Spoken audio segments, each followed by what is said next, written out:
সামনেটা লেখা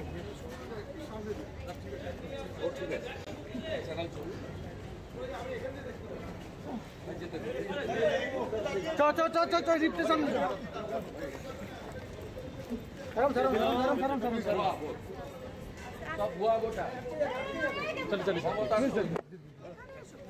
चलो please sir please sir please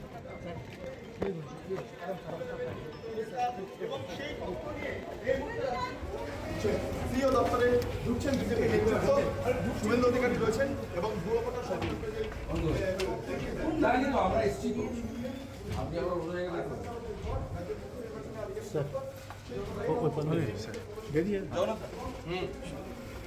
चलो जगन्नाथ जी हाजी संजय चलो 16 লক্ষ ডবল এন্ট্রি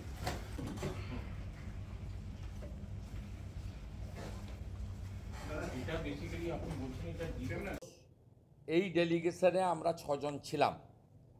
এই দাবি আমরা করেছি, উনি আমাদের কাছে 10 দিন টাইম চেয়েছেন, কিন্তু আমরা চাই দলমত বর্ণ ধর্ম নির্বিশেষে সকলের ভোটাধিকার থাকুক, কিন্তু ডবল এন্ট্রি ডিলিট করা হোক, এটা আমরা বলেছি। এবং আমরা বলেছি যাতে এখানেই এর নিষ্পত্তি করেন। 3টে আমাদের দাবি ছিল। আমাদের মিটিং আমরা মনে করি খুব মিনিংফুল হয়েছে।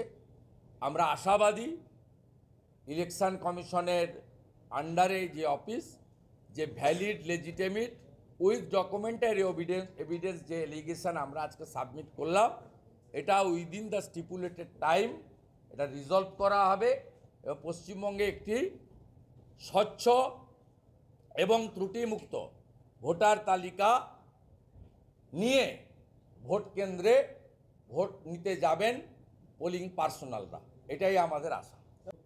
আজকে মমতা ব্যানার্জিকে বলছি, আমরা 17 লক্ষ নাম এখানে জমা দিয়ে গেলাম।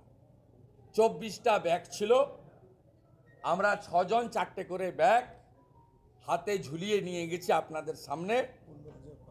15,000 পাতা mister Ariz Aftab senior IAS and CEO ওনার টেবিলে আমরা রেখেছি। আমরা আমাদের কাজ, উনি এর আগের দিন বলেছিলেন স্পেসিফিক দিন, আমি দেখব, আমরা আজকে স্পেসিফিক দিয়ে গেলাম। আর মমতা ব্যানার্জি শুনে রাখুন, যে কায়দায় আপনি ভোটগুলো লুট করেছেন, এবারে অন্যরকম ভোট বাংলা দেখবে এবং ভারতীয় জনতা পার্টি গণতন্ত্রের অতন্ত্র প্রহরী হিসেবে এই কাজটা করে দেখাবে।